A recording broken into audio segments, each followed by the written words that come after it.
Welcome back to Conflicts of Interest. This is episode 226. I'm the host, Kyle Anzalone.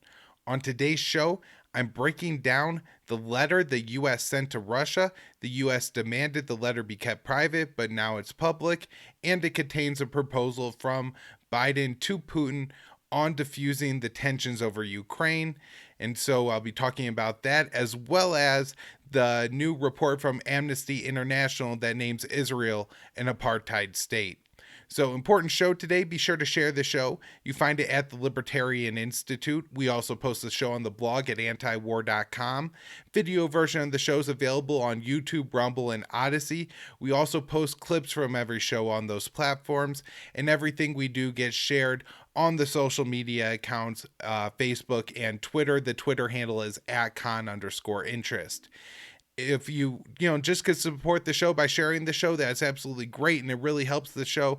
But if you'd like to donate, we do take donations at Patreon and Subscribestar. There's also crypto information in the show notes page. And another way you could help the show out, and even financially, is by doing your CBD shopping at Paloma Verde. PalomaVerdeCBD.com. The promo code is PEACE, and when you spend over $75, you get 25% off, and the show gets a kickback. So it's a fantastic deal for the show. It's a fantastic deal for yourself. They have a great lineup of CBD products at Paloma Verde. My favorite is the topical. I really like the sports cream, but the soft gels and gummies are absolutely excellent. So try out the products they have. I know a lot of people are already use CBD a lot of times daily because it's just so beneficial at fighting things like inflammation, anxiety, just helping people to feel better. But if you're new to CBD, there is education information at Paloma Verde to help you make the right selection on products that'll help you out the most. So PalomaVerdeCBD.com. Promo code PEACE. Now let's get into the show. And we're starting off today with news on Russia and, of course, this letter leaked to the Spanish press. And it contains the response from NATO and the U.S. to the Russian security proposal. From what I could tell, it's pretty much all the same and in tandem. The NATO response is bullet pointed 1 through 10 with several subpoints, and I'll get into that. The U.S. response is more written out.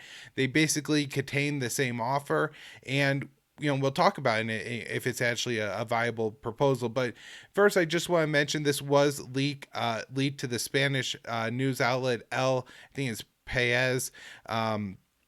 And again, it contains both. This is obviously like somebody took pictures of the document. So at times it could be a little bit, tricky or blurry to read, especially with the watermark in the background. But if you want, this document is available, and the Pentagon did confirm that it is the official document. Now, it is interesting that this was leaked after the U.S. demanded it be kept private, and just the handling of it by the U.S. government. I think it was leaked by somebody in the West. Now, that doesn't necessarily mean that the person who leaked this document is pro deal getting done with Russia.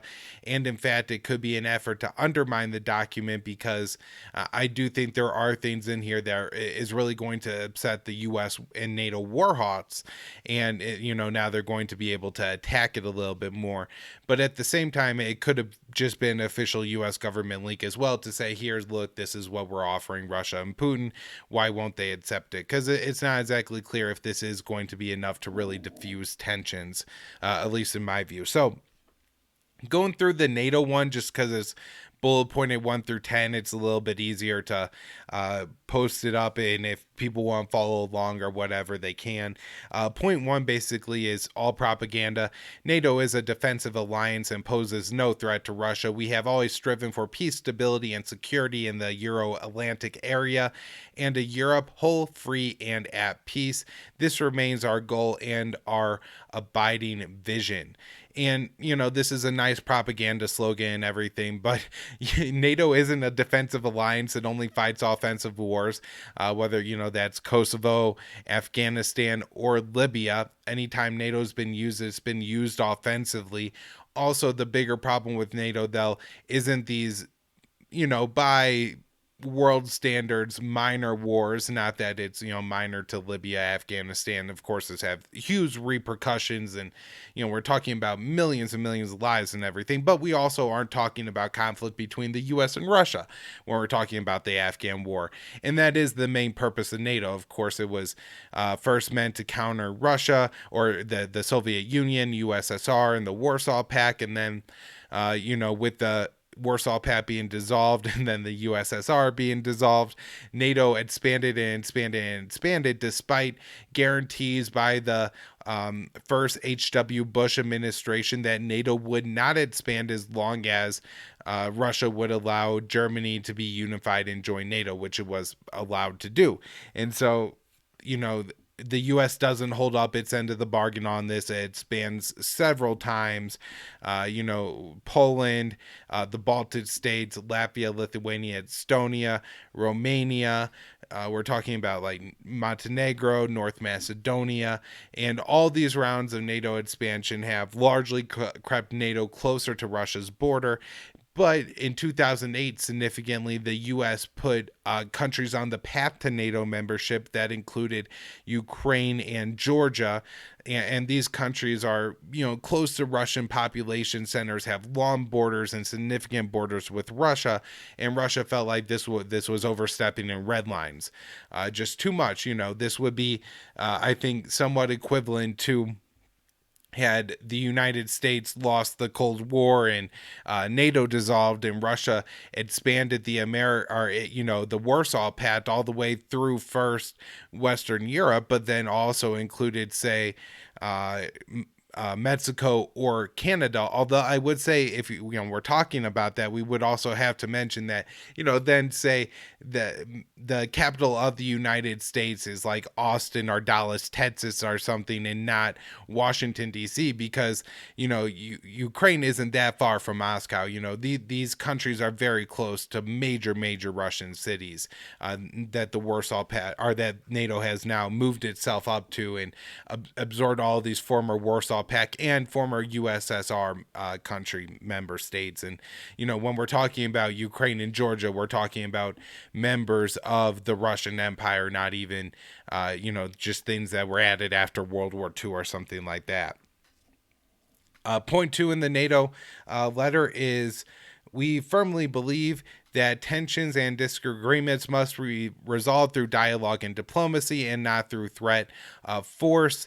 Later on in this point, they say that the Russian military buildup along Ukraine's border, which they failed to mention, is within Russia, but that military buildup is unprovoked and unjustified.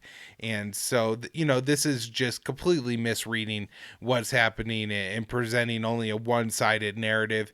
It seems foolish to put this in a diplomatic letter. Like, you could just leave it out if you wanted to. Just say, we firmly believe that tensions and disagreements must be resolved through dialogue and diplomacy, and don't say anything the hell else, because all the rest of it is just anti-Russia rhetoric. And I'm sure when the Russians are reading they're just like, oh God, like, how much more of this dribble do we have to read?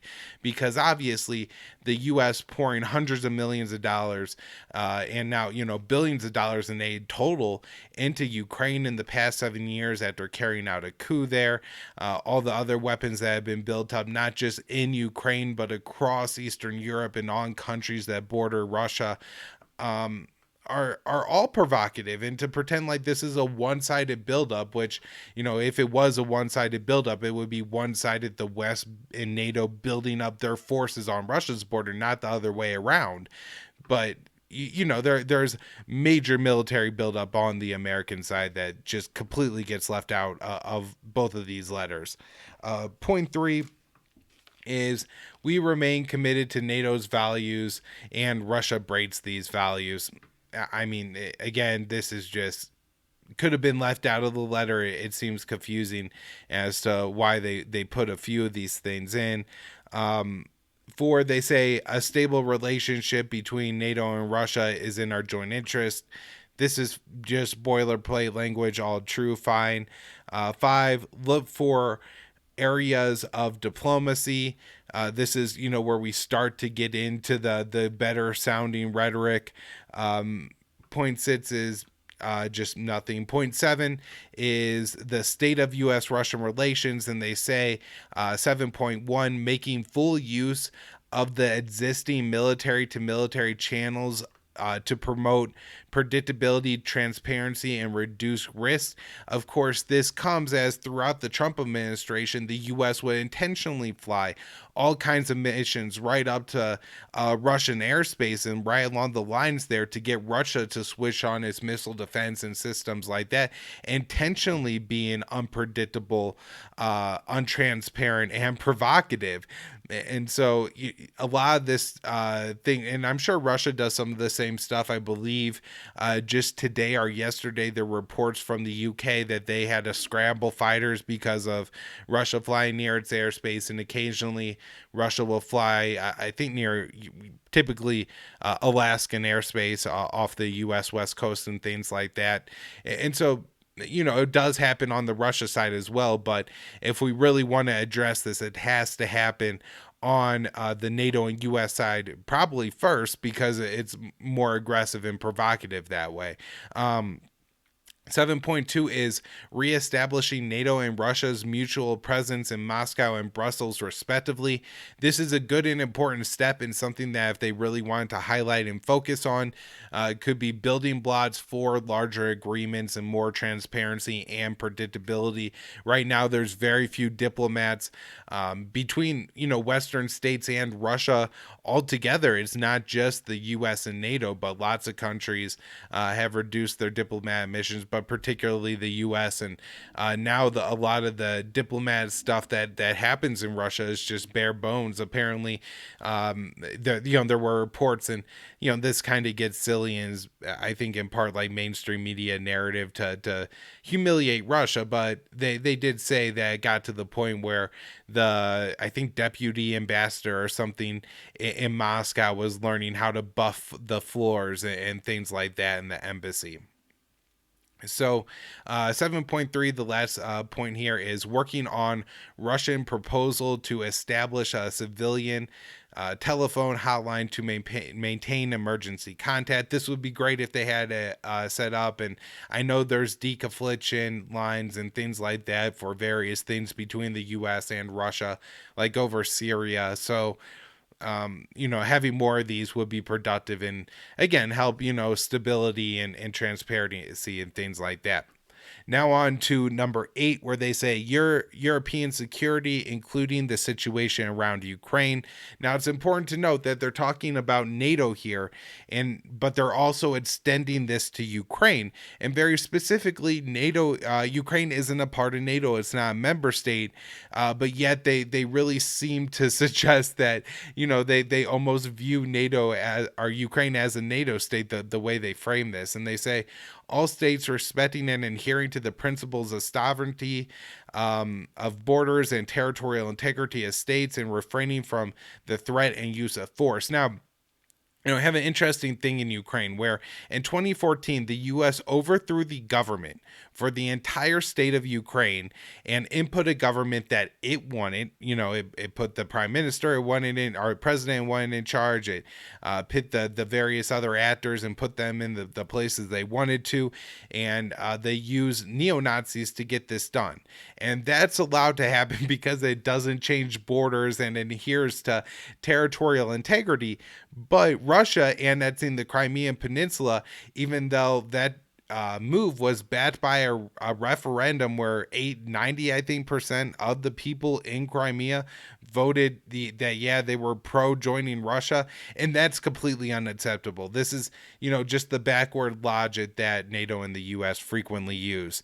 The 8.2, all states respecting the rights of other states to choose or change security arrangements and decide their own future and foreign policy free from outside interference. This is reaffirming the commitment to NATO's open door policy. And this is something that was brought up in Putin's speech and that me and Connor talked about on the last episode of the show, that it was clear from Putin's speech that the letter did not include some kind of room to negotiate on Georgia, Ukraine, and also Moldova gets talked about less, but also important as being potential NATO members. And that, that is something that Russia was looking apparently for, a security guarantee on it, and saying that, these states would absolutely not join NATO. Because once they join NATO, it means more U.S. training in those countries, more U.S. troops deployed in those countries, missile positions taken up in those countries, and the threats to Russia all over their borders. And so, the I guess my final thoughts on this one is this is the worst news of the U.S. and NATO responses and inflexibility on that issue, and potentially that is the issue that will cross the red line with Russia and ultimately lead to some kind of Russian action in Ukraine. And that is something that people are talking about, that we've talked about on this show, that I think is a possibility. Now, 8.4, I think is some good news. They say all parties engaging constructively in various conflict resolution formats, and they include the Normandy format here. And so that's I think good news, because the Normandy format refers to the four-party German, French, Ukraine, and Russian talks on resolving the Ukrainian civil war, the conflict in the Donbass region, and those talks produced the Minsk II agreement, which gives the Donbass region of Ukraine a good amount of autonomy. And so, being on board with the Normandy format talks and being on board with the Minsk agreement, which I don't think actually was mentioned in this document, unfortunately, but overall is a good sign. I think that the Europeans are looking for deconfliction in Ukraine. And then point five, they say Russian refraining from coercive force posturing, aggressive nuclear rhetoric, and malign activities directed at allies and other countries. Which, had they just taken out Russia there and say refraining from, it would have been absolutely fine. But obviously, throwing Russia in there and making it like one-sided like that is pretty undiplomatic. Point nine is all about risk reduction, and here's where we get the most substantial proposals offered. Point one is they say they need to expand and do more with the Russia NATO Council. And, this is reflected in the U.S. letter as well, that there needs to be more diplomacy, that they've gone far too away from diplomacy and everything like that. They want to, 9.2 is engaging constructively on the Vienna document and modernizing it. I believe this has to do with various troop deployments throughout Europe, and it was last updated in 2011. I'm not sure what the current status of it is, but yeah. 9.3, increasing transparency of exercises and SNAP exercises by lowering notification and observation thresholds. If this applies to everybody, it's probably a good thing. Although if you look at the letter and everything, it seems that the West is really only concerned about it, applying to Russia. 9.4 is preventing dangerous incidents of military nature via increased transparency and risk reduction efforts. 9.5, holding reciprocal briefings on Russia and NATO's nuclear policies and elaborating on further potential reciprocal strategic risk reduction measures. I think this one is actually quite significant. These briefings going on in each country understanding its nuclear posture will help prevent, accidents from happening and things like that. So that's, I think, a really positive one if it happens. 9.6, consulting on ways to reduce threats to space systems, including through efforts to promote responsible behavior in space, and Russia refraining from conducting anti-satellite tests, which create large amounts of debris. So it's actually been the United States that has pushed far more than Russia, China, or any other state to militarize space up until this point. And yeah, Russia has, and I believe India and China have conducted anti-satellite tests. Yeah, those tests do produce space debris. I'm not sure if it's dangerous to the level that the U.S. government is saying, but I also don't know. It absolutely could be. That being said, this isn't a one-sided issue, and NATO states taking responsibility for when they have militarized space as well is important. The U.S. has talked about putting space-based like anti uh, missile defense systems in space and things like that. And if you say you can't have an anti-space satellite, but the US has satellites that are capable or intricately involved in its missile defense, then you've weaponized space, and it's completely absurd that you would then demand the other side kneecap itself and not have anti-satellite technology. Also worth mentioning, and we talked about this on the show fairly recently, that the US and Israel are joint developing the Arrow 3 missile defense system. And they bill it as, oh, this is going to be good because we're going to intercept the missiles so high above the atmosphere that it will produce less debris coming down on the ground and kill less people. But if you're also intercepting things at that high into orbit, you're also able to hit satellites and things like that. So this is just completely hypocritical to demand Russia act on space when we aren't. 9.7, promoting a free, open, peaceful, and secure cyberspace by consulting on ways to reduce threats in the cyber domain, by pursuing efforts to enhance stability by adhering to international legal obligations and voluntary norms of responsible state behavior in cyberspace. So, just a lot of the way it's state language spoken there, but saying that they want no cyber attacks against each other. Of course, the U.S., has been announced several times, is carrying out offensive cyber operations, and there was a recent cyber attack on the railways in Belarus, distinctly to prevent Russia from redeploying troops to Belarus. And so it seems like if we're looking at cyber warfare, we really have to be looking at all around. Also, this one I think is kind of difficult if you want to make it a centerpiece, just because non-state actors or any state could develop hacking abilities. And from what I've been able to understand, it's very easy to mask who you are when you're hacking and things like that. This not only came out through the Vault 7 WikiLeaks, where the CIA has the ability to hack and make it look like someone else, but other people have published this research. I don't think it would be that surprising to someone to hear.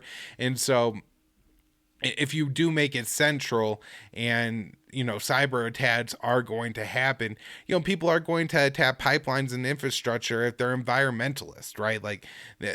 But to blame it on each other could create real rifts in the relationship and things like that. But at the same time, having some kind of agreement, and here you could mention, since the document attacks Russia so much, like as an example of what Russia did with the Reveal group by arresting the people that carried out the ransomware attack on the Colonial Pipeline in the U.S., maybe attempting to offer an olive branch and to reward Russian behavior.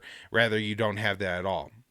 9.8, consulting on concrete ways to prevent incidents in the air and at sea with a view to rebuild trust and confidence. This would be nice, but again, so I think allowing the U.S. and NATO states to act more. 9.9, all states recommitting to the full implementation and completion and letter and spirit of the international obligations and commitments in the arms control, disarmament, and non-proliferation, including the Chemical Weapons Convention and Biological Weapons Convention.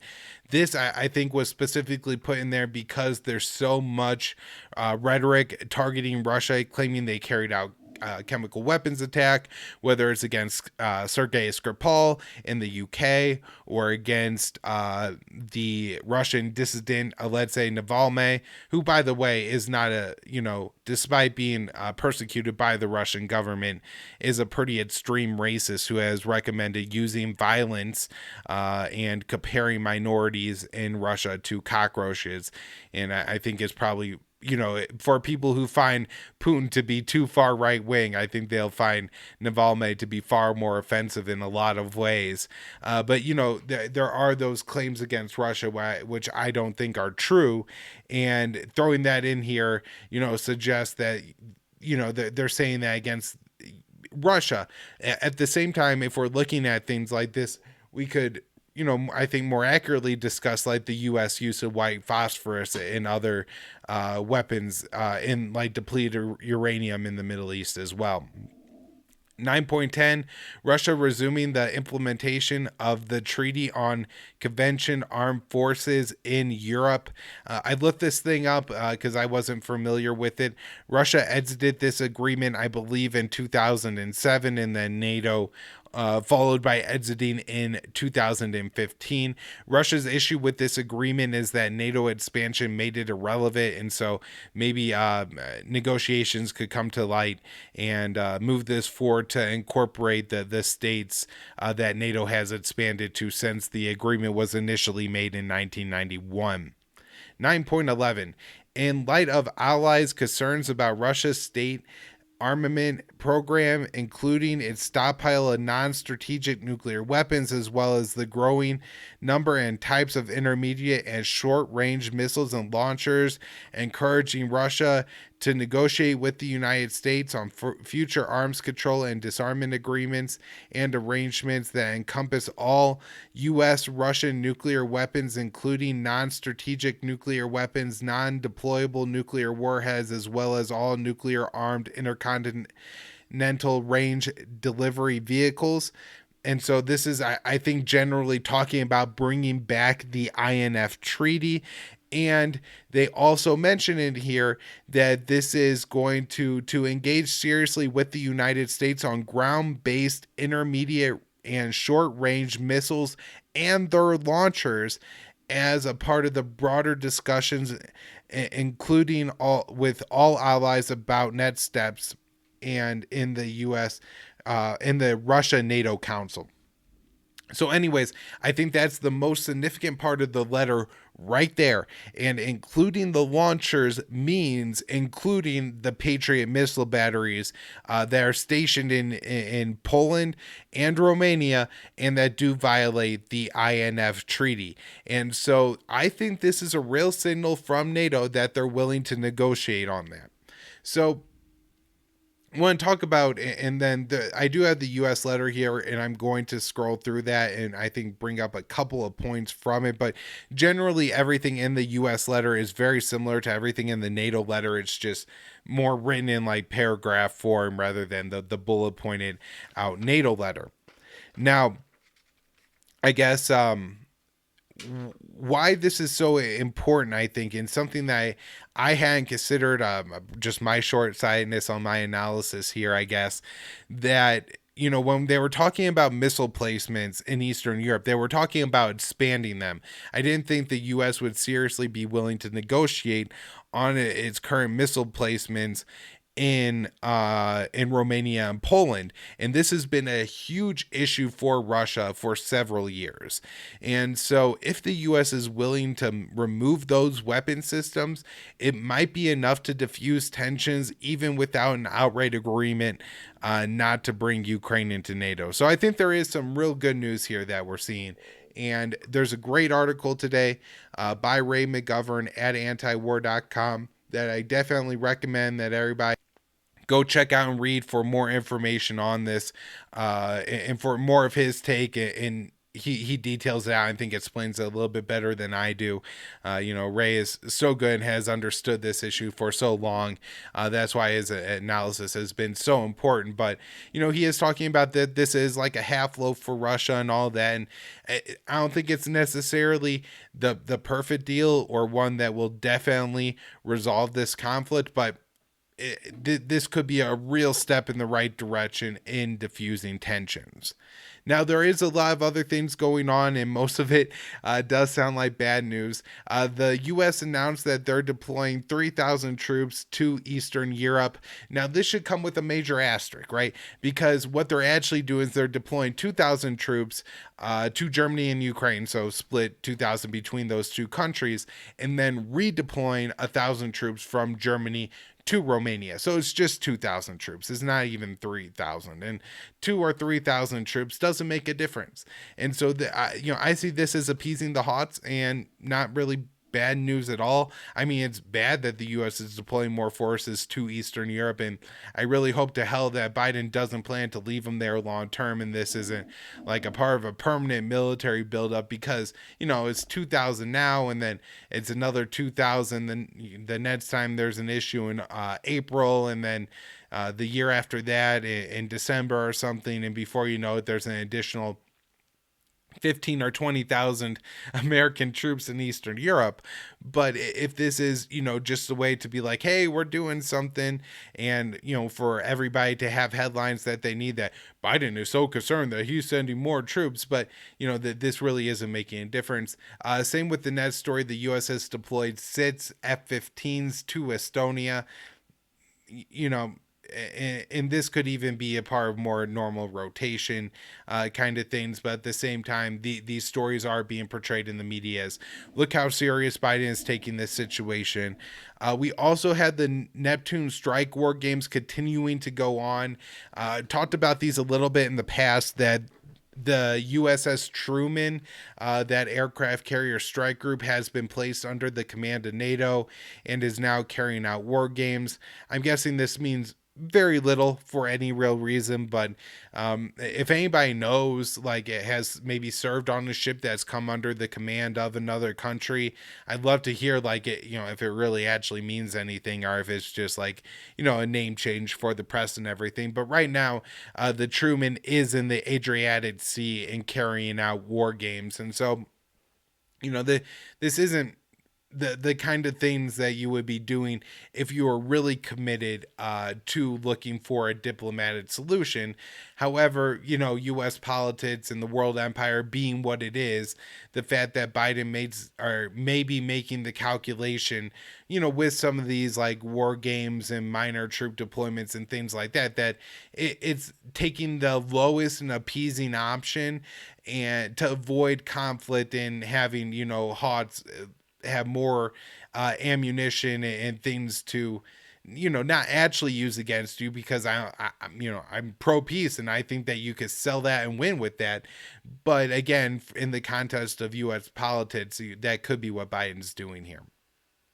So we also have Ukraine getting some more weapons, this time from Poland. They're going to be sending their Grom man pads and then unnamed drones and ammo. I'm guessing they're not, like major Reaper drones or anything like that, but rather maybe surveillance drones, or what they call suicide drones, which are just kind of little missiles or rockets that could fly around and hover a little bit, and then go and explode in on their target. I'm not sure. Again, these weapons probably wouldn't do very much in light of a Russian invasion of Ukraine. However, if the Ukrainians were looking to, say, try to push the issue a little bit in the Donbass region or something, maybe these weapons could make a little bit of a difference there. The president of Ukraine announced that he will increase the size of his military by 100,000 troops over the next 3 years. The current size of the Ukrainian military is 250,000. There's a lot of conscripts there. Recently, a conscript shot 4 other soldiers.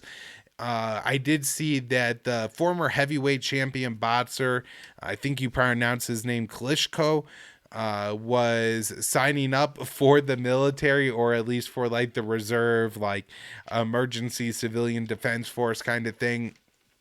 And Zelensky did make sure when he was making these statements that it's not because he's concerned about imminent war with Russia, but rather just long term that Ukraine needed more forces. This next story from the Wall Street Journal: Ukraine missile development programs are challenging for Moscow. And I'm not sure how much of this may be a little bit of propaganda trying to like insert into the American narrative that, oh no, they say it's a foregone conclusion that Russia will just roll right in, but we could really put up a fight in Ukraine or something like that. They got these fancy new Neptune cruise missiles that could blow up ships, and really that, these cruise missiles just have absolutely no capabilities. Or it could be that, Ukraine is working and developing real capabilities with their missile program here. It could be coming with real help from the West, and it could end up being a real issue for Russia. As they say in this article, Kiev has revived a defense industry that once churned out advanced weapons for the Soviet Union and is now working on a series of missiles that including one that could travel up to 600 miles to hit its target, potentially putting Moscow within range of a Ukrainian strike. Excuse me for butchering that sentence. Potentially putting Moscow within range of a Ukrainian strike. And so, this I think would be seen by Russia as a real threat if their intelligence does, view the Ukrainian missile program not as just Western propaganda, but as a real program.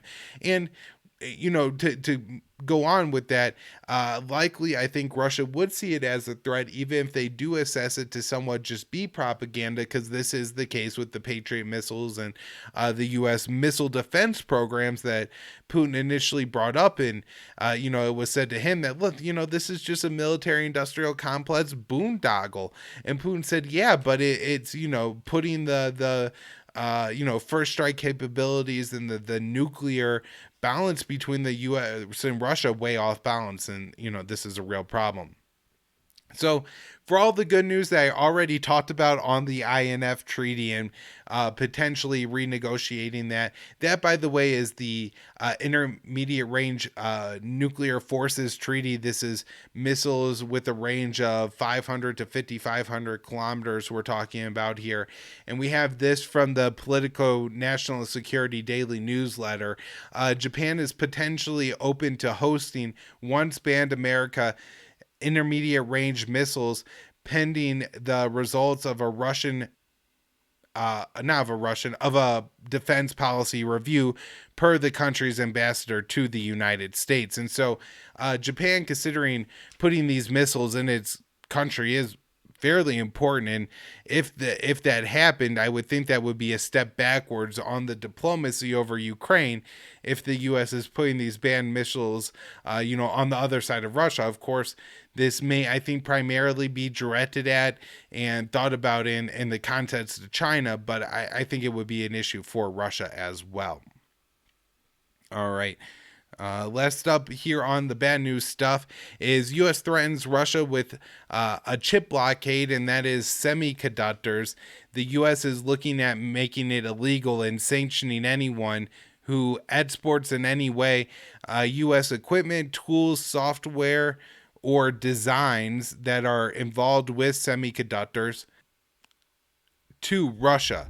Now, I'm not sure how true it is that the U.S. could really cut off the flow of semiconductors to Russia, how much it would impact the Russian economy if they did.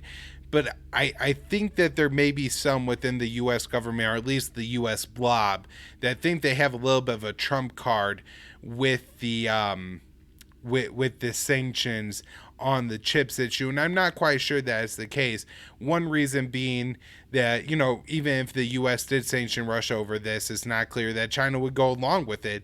And if China didn't and just exported Chinese semiconductors to Russia, that may kind of balance out and alleviate Russia's problem. Also, Russia has for a long time been talking about that they're worried about sanctions and trying to sanction-proof their economy. So my guess is that they do probably have some plans for what they would do. Also want to mention that this USAID announcement that they put out, U.S. government joins a multi-donor coalition to launch new partnership fund for Resilient Ukraine. And Resilient Ukraine, I believe, is the name of the fund and program that is going to distribute aid to regions and communities of eastern Ukraine. It's not exactly clear what that aid is.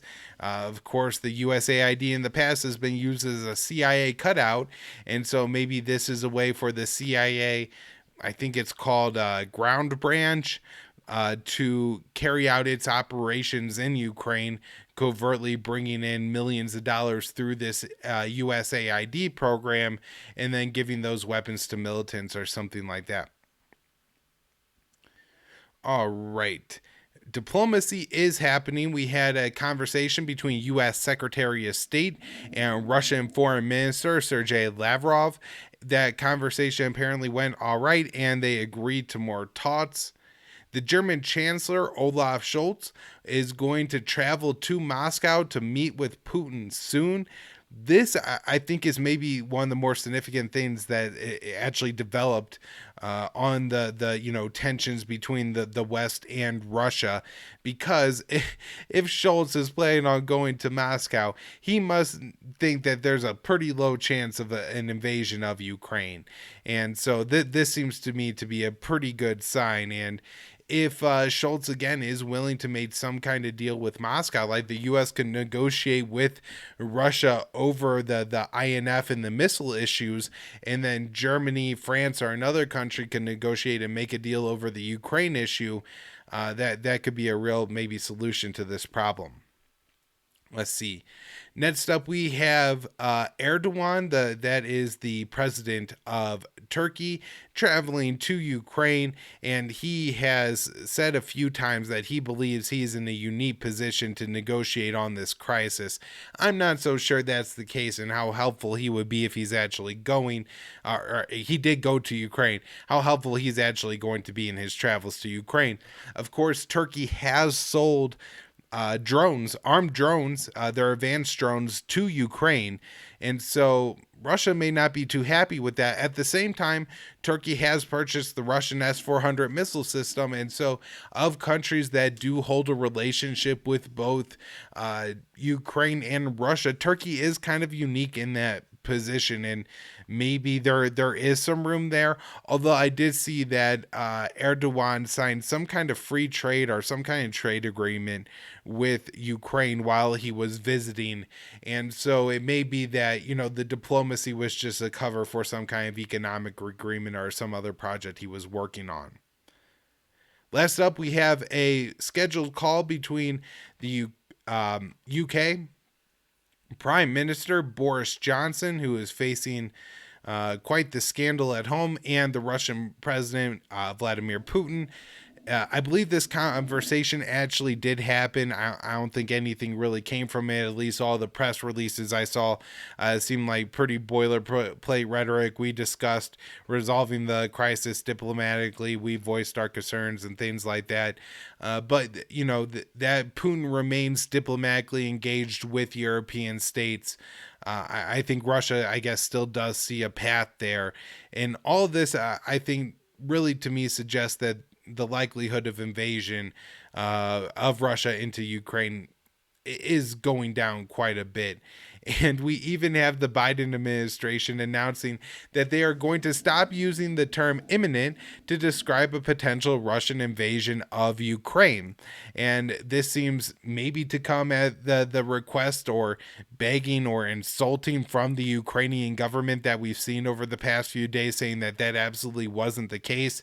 And a real step down from the White House. Now, the Jen Psaki, I think I read her statement was something along the lines of, I think an official has used it once or twice, and we may have said it, but and really they were really building up the hype and the war propaganda against Russia, and so the fact that they have to turn it down a little bit is some good news, but taking no responsibility for lying to the American people about that is disturbing.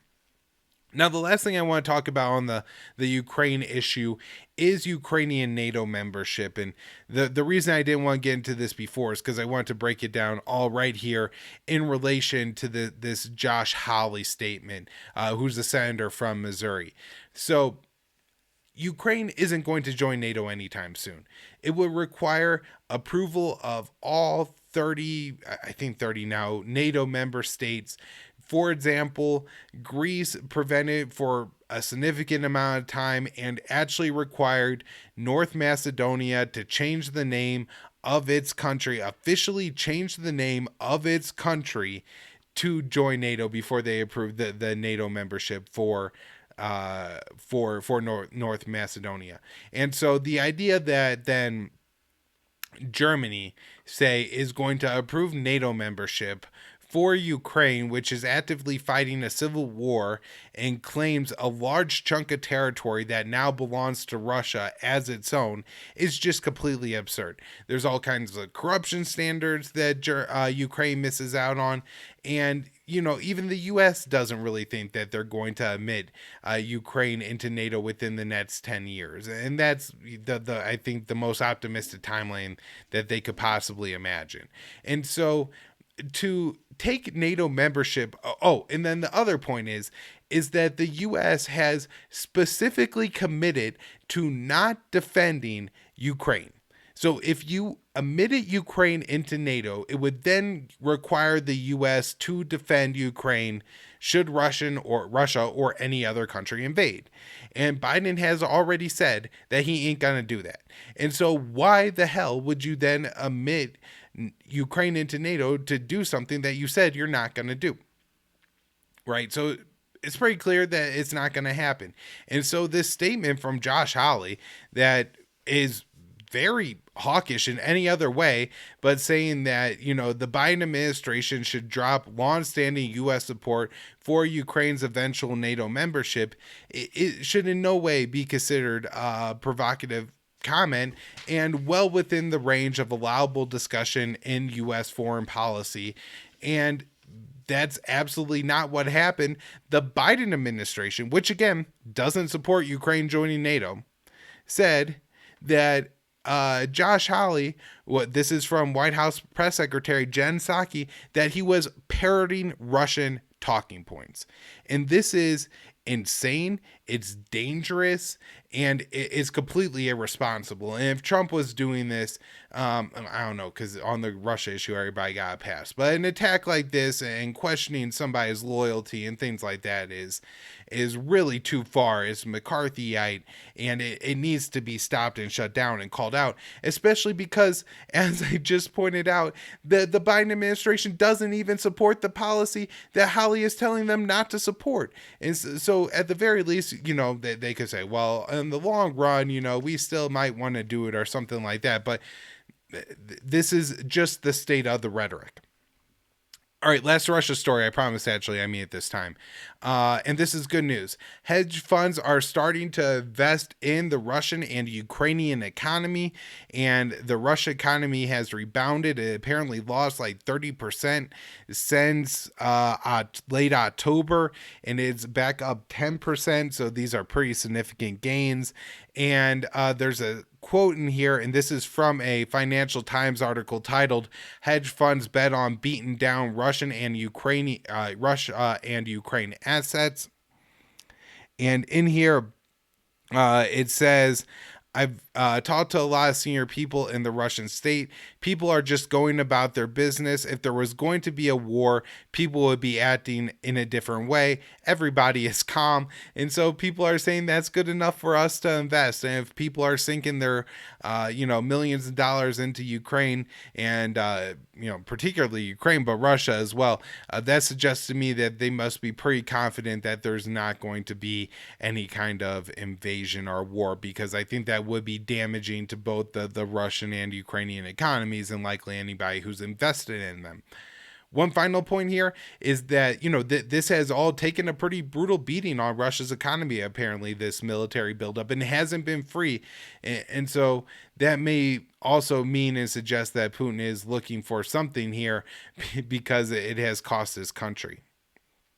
Talking about a couple anniversaries, and that's the first is the anniversary of the coup in Myanmar. That was the first anniversary was February 1st. The military there seized power from what they called the civilian government. I think all of that is, very loose. The leader was Aung San Suu Kyi, and she had previously won a Nobel Peace Prize. I think the military did and always maintained a good amount of power in Myanmar, but it's not like they had seized control of the country as they had now. And at least, she did exist as somewhat in control of the government. Now, there's a lot of attention paid to her for winning the Nobel Peace Prize, and I don't know a whole lot about that. I am aware that in 2017, the Myanmar military carried out an ethnic cleansing campaign against the Rohingya Muslim minority, killing thousands and displacing nearly a million, at least hundreds of thousands. And these people, for the past 4 years, have lived in absolute poverty and squalor in refugee camps in Bangladesh. They're absolutely unwanted there. They put them in terrible locations that flood. People have been killed by being trampled to death by elephants. They've tried to move them to remote islands that frequently flood. It's a humanitarian disaster. And throughout that, Aung San Suu Kyi did apologize and cover for the military in that ethnic cleansing campaign in the international stage. And so she's not that sympathetic of a figure. That being said, the military government, the military was the ones that carried out the ethnic cleansing campaign and have carried out a pretty brutal down on the people who have risen up against this coup. Now, if you're talking to somebody about this coup and they say there was a coup in Myanmar, tell them that they'll remember this because there was the school teacher doing the daily social distanced COVID exercises on video, and she's out there there's a staircase and she's doing whatever, and you see in the background behind her a bunch of military vehicles rolling by, and apparently they were going to carry out the coup. Now, in the year since the coup, they've carried out, I think, a mostly sham trial against the former leader, and she was sentenced to 4 years in prison. I think part of that was they claimed she possessed walkie-talkies or something like that. Initially, it was a longer sentence. They shortened it, but then they brought her up on new charges anyways, and so I think at her age, she's in her 70s, if not going on 80 now. It's likely they'll just keep her in prison for the rest of her life and, use whatever court and judicial trick that they need, that there's really no justice here and that, we shouldn't take any of the charges against her as being true, I guess. The crackdown by the military has continued. There are, and I guess has always existed, separatist or rebellion groups in Myanmar. It's not that they formed in response to the coup. There's I think the Rakhine Army, Rohingya have their own militant groups. The government there has accused them of being tied to Al Qaeda. I don't know if it's true. There's this Karen minority group that has a couple different of their own militias, and apparently they're using 3D printed guns to resist the ruling military there. There's this very interesting article by the Observer's France 24, how rebel fighters are using 3D printed arms to fight the Myanmar junta. I recommend going and checking it out if you're interested in 3D printing and everything like that. My main interest here is I wonder where this is going to pop up next and how significant it's going to be if we start to see 3D printing being used more and more by insurgency groups. I think we've seen somewhat from the ability to machine and build drones easily, how cheap it is to program these things, that, the Houthis, that Shia militias in Iraq and Syria, the Palestinians have been able to mount pretty serious campaigns against very powerful governments with the limited technology that they have. And if 3D printing will become a part of this and more significant in these groups. Also, something to keep your eye on if 3D printers start popping up in Somalia or different countries. Maybe there's some government that's more or less behind what's happening here. As a part of our responding to the coup, the U.S. put on sanctions against the Myanmar government and the Myanmar society in general. In celebration of the 1-year anniversary, I guess, the U.S. announced a new round of sanctions. And then we just had yesterday the U.S. envoy for Myanmar saying that the U.S. is not finished with sanctions yet. These sanctions are causing a real problem in Myanmar. This from the UN International Labor Organization. Myanmar on the brink of economic collapse 1 year after military coup. And so, we're just seeing another country that's being punished, and who knows how bad the humanitarian crisis is there. I'm not sure if people are starving yet, but certainly becoming a lot more poor, a lot more food insecure, and the U.S. sanctions are playing a big role in that. It may be bad that the government was overthrown and that the people want a return of Aung San Suu Kyi into power, but the U.S. can't do that through sanctions, and there's probably a lot of unintended consequences and a lot of punishment for the people of Myanmar because of that. All right, the other anniversary I want to talk about, and something I think that could be very relevant here, is that the U.S. sanctions a country and then just doesn't take it away. And we see that with the 60th anniversary of the Cuban trade embargo. This by William Leo Grande at the Quincy Institute for Responsible Statecraft. Excellent article on the embargo. If somebody doesn't know anything about it, very easy to share and get them somewhat caught up on the details. Article titled "Today Marked 60 Years of the Cuban Embargo. What exactly is it?" He breaks it down to a bunch of subheads, and so he says, what exactly is the embargo against Cuba? The embargo is shorthand for a complex patchwork of laws and regulations that comprise the oldest and most comprehensive U.S. sanctions against any country in the world. And then he actually goes through and explains that there's like several different rounds of things that happened here. The Cuban Democracy Act of 1992 authorizes humanitarian donations of food and medicine and the sale of telecommunications services and medical supplies, albeit subject to detailed restrictions. It also prohibits trade between subsidiaries of U.S. companies abroad and Cuba. The U.S. Cuban Literacy and Democracy Solidarity Act of 1996 inscribes the embargo into law until Cuba becomes a multi-party free market democracy and pays compensation for property nationalized by the revolutionary government. And you have the Trade Sanctions Reform and Export Enhancement Act of 2000. Legalize the sale of agricultural commodities to Cuba, but only for cash in advance, which isn't the way international trade in agriculture is done. The Trump administration's designation of Cuba as a state sponsor of international terrorism under the Export Administration Act of 1979 triggered a variety of economic sanctions, although most are already in place under the embargo. However, now to get the embargo and economic sanctions off of Cuba, not only does it have to be a state that is a free market democracy with multiple parties, but also has to be certified by the United States as not being a terror country. And we've seen with countries like Sudan, the way Sudan actually got off of the terrorism list wasn't by not supporting terrorism anymore, but rather by paying a bribe to the U.S. government to be taken off the list. He says in here that the embargo was initially put in place after the U.S. property was nationalized in Cuba, and that it's just kind of become part of U.S. security establishment over time.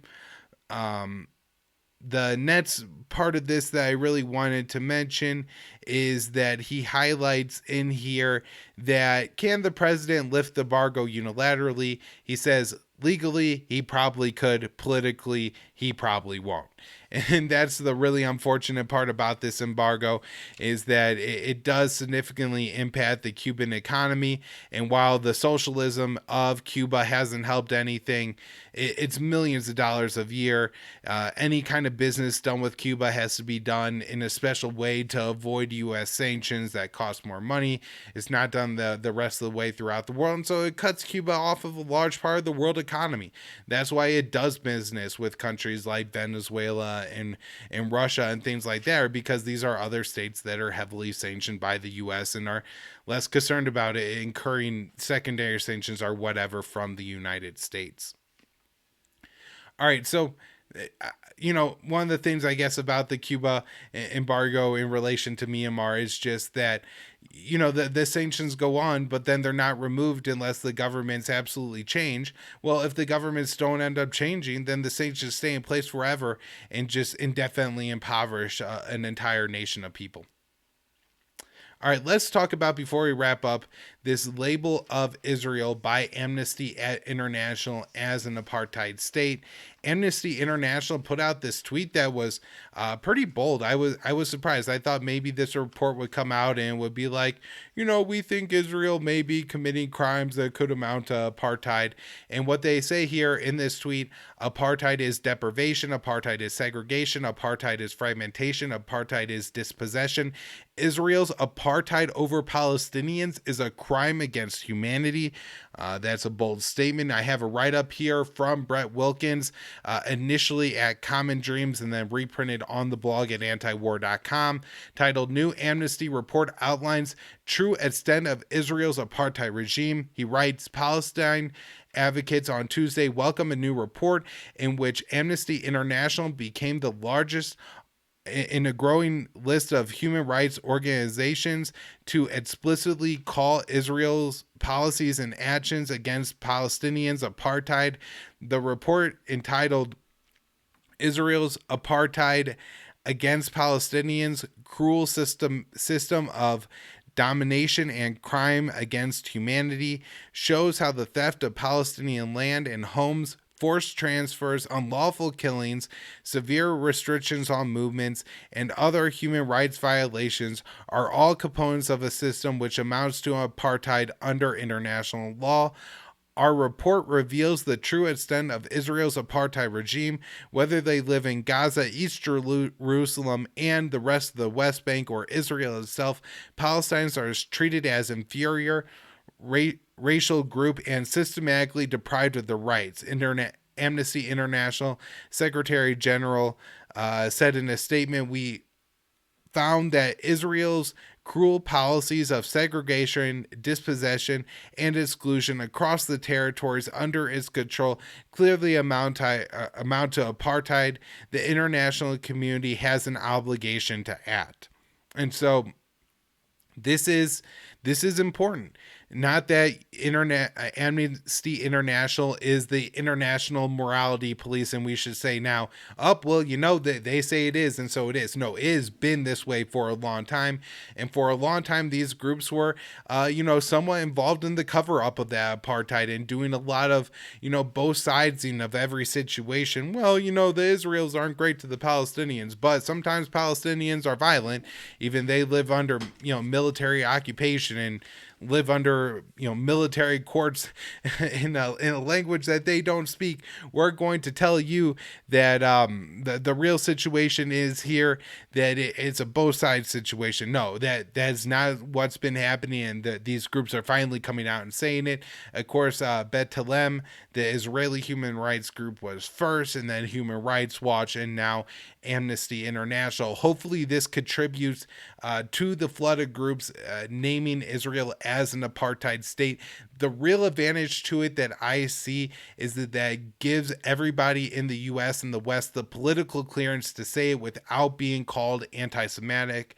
And, this helps to not hamper the message so much. It's absolutely true. And it's not anti-Semitic to call Israel an apartheid state. However, that doesn't mean that apologists for the Israeli state won't say that it is anti-Semitic. And so if somebody doesn't know a lot about it, they hear that and then they say, oh, well, I don't want to agree with that guy because, he might not like Jews.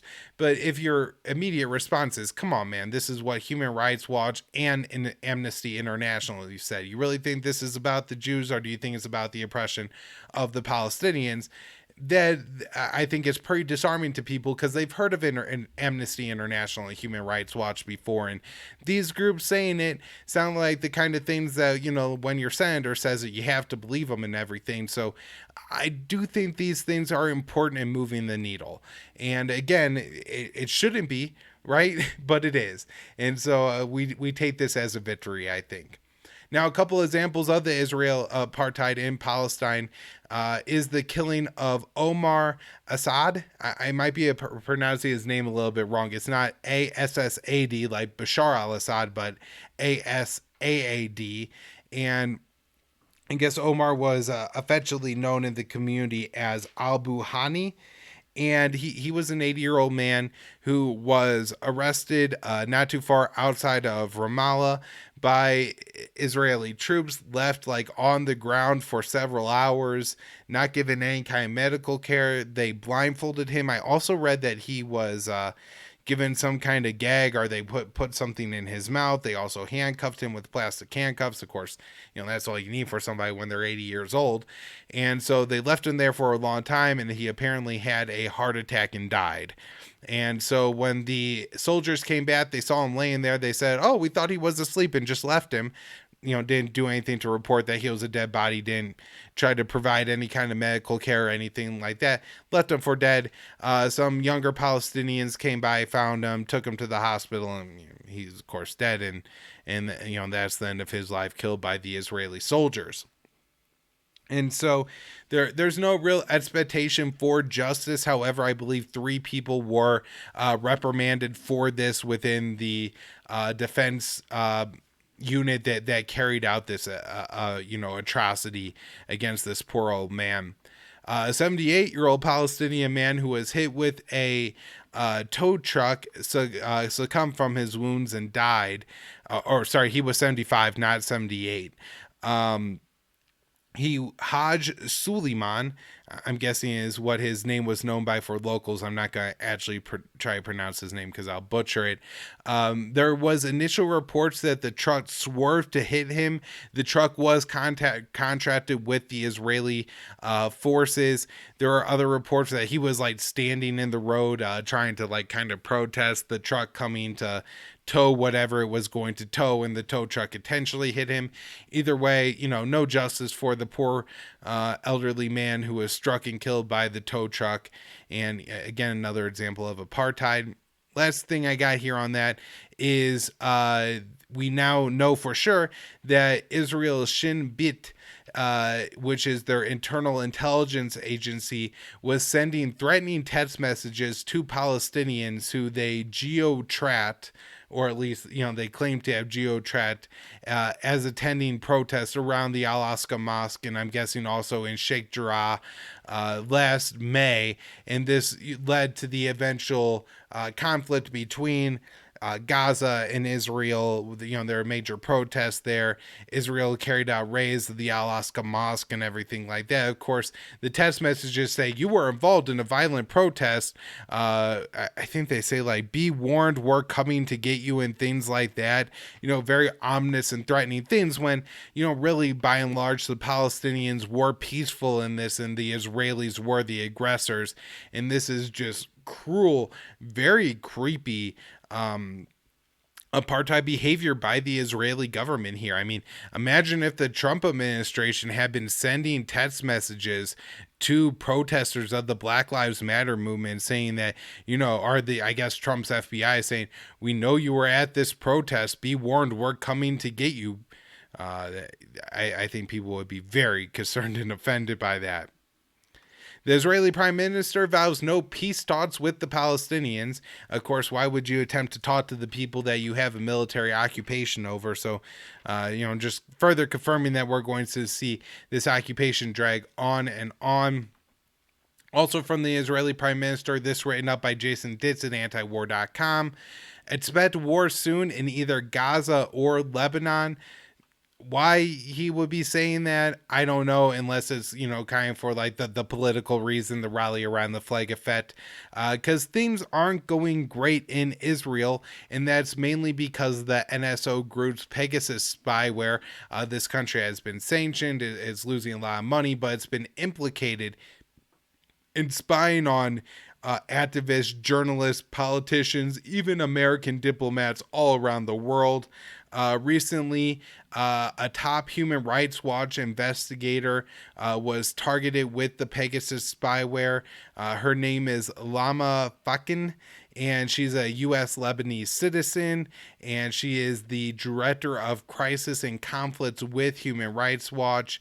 She has been involved in several countries that have had the Pegasus spyware sold to. It's unclear who actually carried out the hack on her phone, but it was done through the zero-click exploit, which means that they were able to exploit this woman, who again is a high-ranking member of Human Rights Watch, and get into her phone without her actually even clicking on a link or anything like that. They simply like get you a missed call on WhatsApp or something like that, and that's actually enough to get into your phone. Now, one thing that I guess is assumed when this article is talking about her is that, they're looking for her messages or, targeting her, when it's not so clear to me that that's necessarily always the case. Just because, she was involved in Kazakhstan or whatever, doesn't mean that it's maybe Kazakhstan that did this. If she was, say, communicating or somehow involved, had the documents sent to her of the potential Human Rights Watch report looking into Israeli apartheid, maybe it was the Israelis who looked into her phone, didn't necessarily do it to the author of the report because that would be too obvious. But if you do it to her, and then you could get the documents without it again being so clear who exactly is doing this. Now, one example where it does seem clear who's carrying it out, and that is in El Salvador, where 35 people in total, but 22 journalists have been had their phones and things infected with the Pegasus spyware.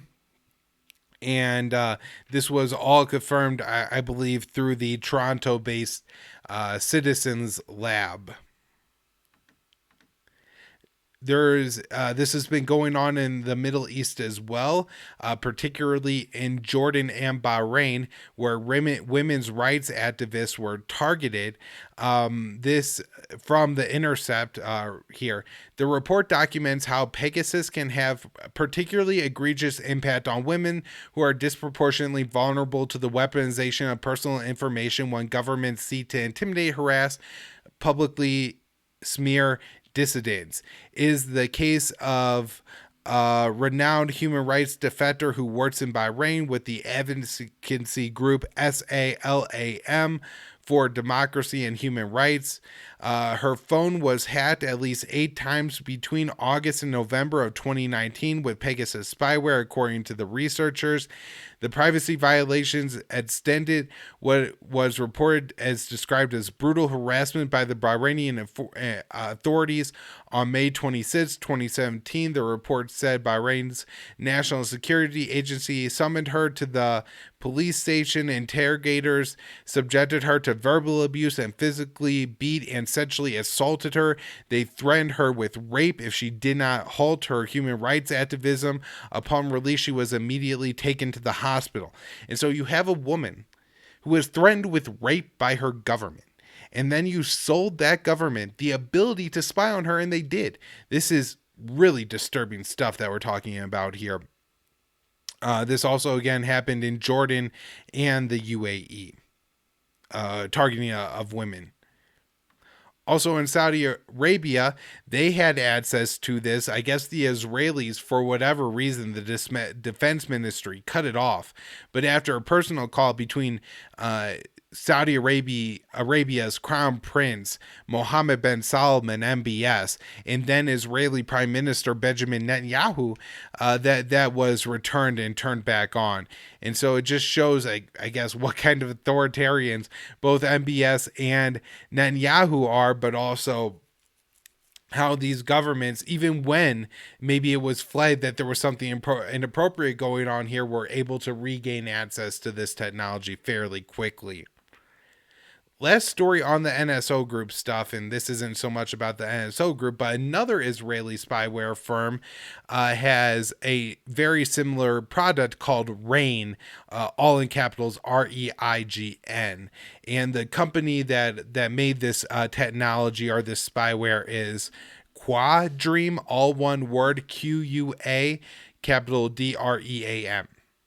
and is apparently a smaller, lower profile Israeli firm that has a lot of crossover employment with the NSO group, and again has developed a very similar zero-click technology that allows people to break into and spy on iPhones.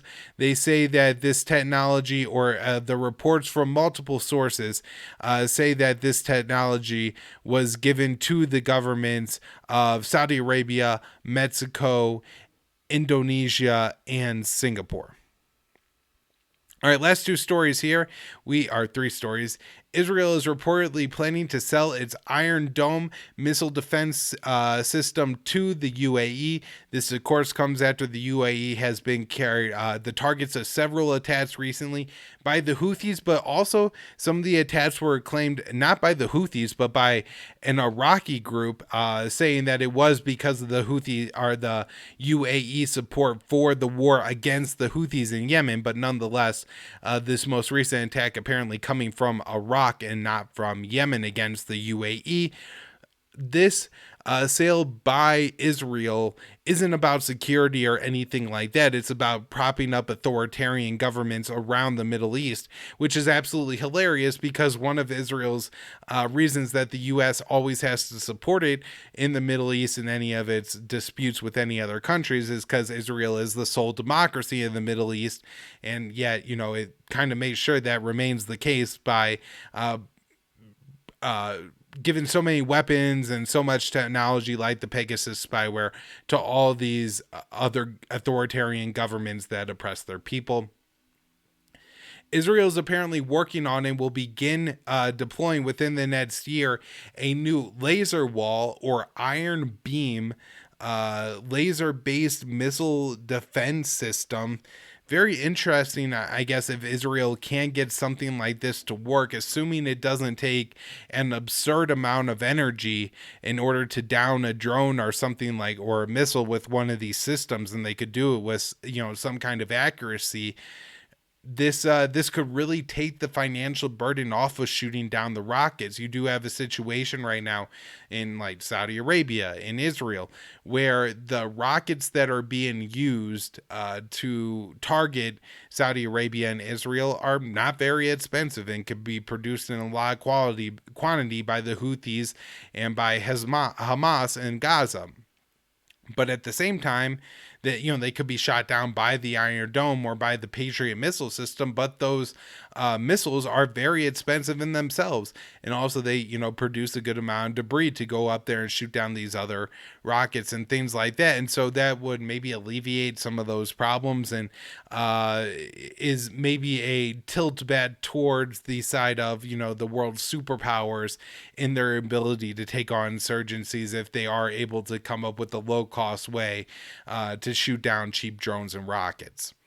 Last up here is from Dave DeCamp at antiwar.com. Israel participates in U.S.-led naval drills alongside Saudi Arabia and Oman. These are the International Maritime Exercise 2022 and Cutlass Expanse 2022. They're going to run from January 31st to February 17th and involve 60 countries. The note between Saudi Arabia, Oman, and Israel is significant as these countries all don't have long-standing ties and military drills together, so it's kind of unique that the U.S. is getting all these countries together. All right, that's where I'm wrapping up the show for today, everyone. Hope you enjoyed the show. Sorry it was a little bit on the longer side, but there was a lot of important news to cover.